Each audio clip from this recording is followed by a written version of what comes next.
Okay, so it's something that we've said a lot in the last 2 years, but this is truly an unprecedented moment in U.S. politics. The White House is scrambling. President Trump is lashing out after that anonymous op-ed published by the New York Times and allegedly penned by a senior administration official took direct aim at Donald Trump, slamming everything from his lack of morals to erratic behavior and seeking to reassure any nervous Americans that, in the author's words, there are adults in the room. As you might expect, this did not go over too well with the boss. President Trump firing back on Twitter at first with just one word, all caps, treason with a question mark. And now is a good time to pause for a little bit of a fact check here, because treason is a specific legal term that applies to an offense against the United States, not its president.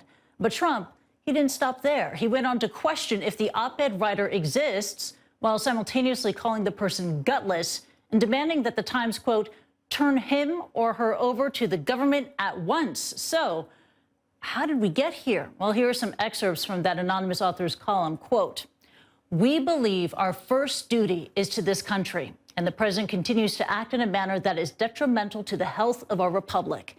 That is why many Trump appointees have vowed to do what we can to preserve our democratic institutions while thwarting Mr. Trump's more misguided impulses until he is out of office. And it goes on, quote, the root of the problem is the president's amorality. Anyone who works with him knows that he is not more to any discernible first principles that guide his decision-making. The official also mentions that at one point within the Trump administration, there were whispers of removing the president from office by invoking the 25th Amendment. We're going to have more on that in just a moment. Now, all of this comes just one day after fear gripped the White House, quite literally. That is the title of the new book from the Washington Post and Watergate reporter Bob Woodward that offers an up-close and unflattering look at President Trump's tenure. Now, for more on how the White House is dealing with this 1-2 punch, I'm joined by CNN's Abby Phillip. And Abby, I mean, how is the White House trying to figure out and weed out who is behind this op-ed?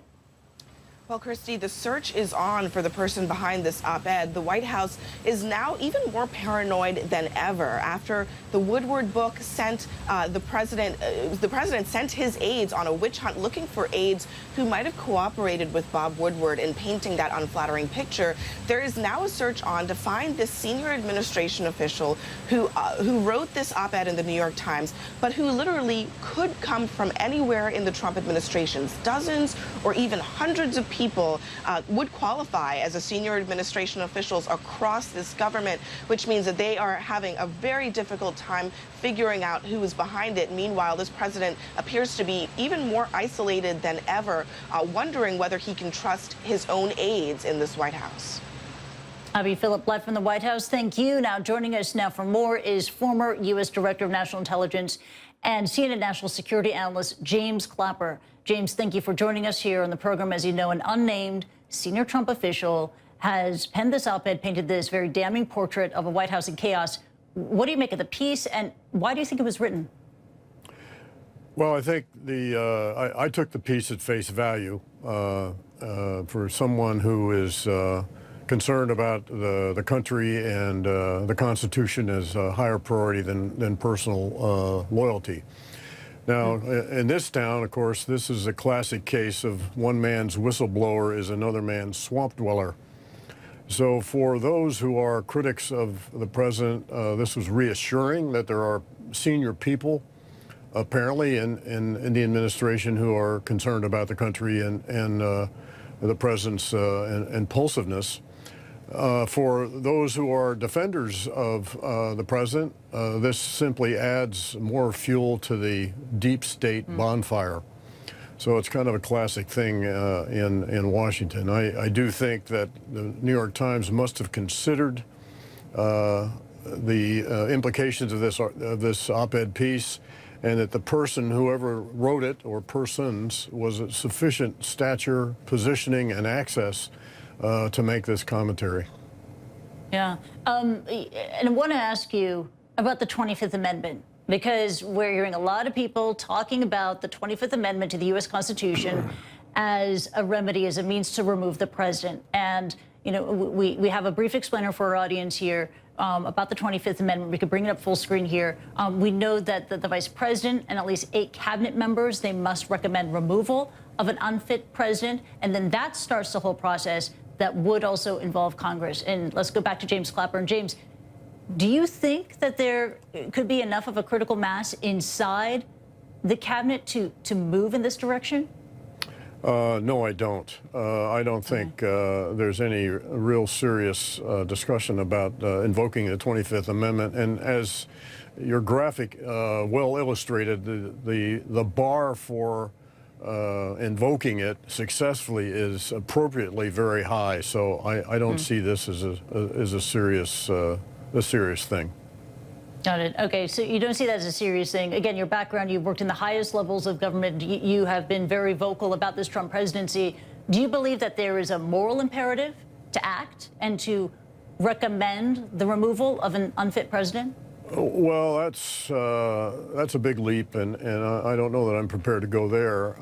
There are a lot of people who are obviously concerned about that, and as was the writer of the op-ed piece. And again, stressing that I would stress that it's not a question of policy, because the writer evinced support for many of the president's policies and his agenda and success. It has more to do with his personal characteristics, impulsiveness, and his lack of a moral tether. And you know, that's a big thing. I don't know that in and of itself is sufficient basis for certainly the 25th Amendment. Yeah. The writer of the piece, you know, is very critical about Trump's morals. Is supportive of policies like deregulation, you know, tax reform, et cetera.